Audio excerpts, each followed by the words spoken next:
ఆత్మీయ జీవితానికి ముసలితనం అనేది ఉండదట. ఉంటుందంటారా? ఉంటుందా? లేదు.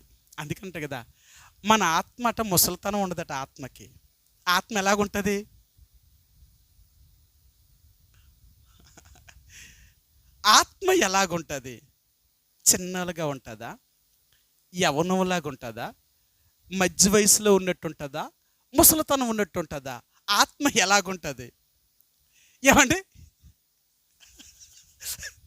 అదేనండి, వయసుతో సంబంధం లేదు. మీరు అది నేను చెప్పేశాను కదా, ఆత్మకు వయసుతో సంబంధం లేదు. అంటే అది పసితనంలో పసిబిడ్డలాగా ఉంటుందా? యవన కాలంలో ఉన్నట్టు ఉంటుందా? మధ్య వయసులో ఉన్నట్టు ఉంటుందా? లేక ముసలితనంలో ఉన్నట్టు ఉంటుందా? వయసుని బట్టి ఆత్మకు వయసే లేదు కదా.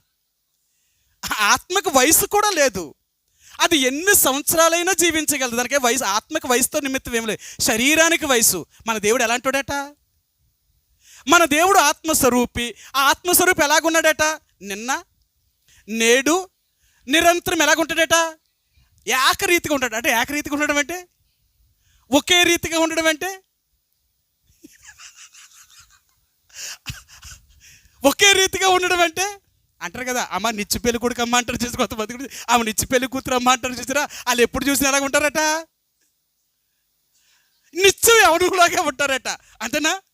ఇప్పుడు మన దేవుడు కూడా ఎలా ఉంటాడట? ఆయన పెండ్లి కుమారుడు. అంతే కదా. మన యేసుప్రభు మధ్యాకాశానికి ఎలా రాబోతున్నాడు? ఇప్పుడు పెండ్లి కుమారుడిగా రాబోతున్నాడు. ఈ సంఘముగా ఉన్న నువ్వు నేను ఎలాగెళ్తాం? అంటే ఈ పెండ్లి కుమార్తె యొక్క వయసు ఎలాగుంటుంది?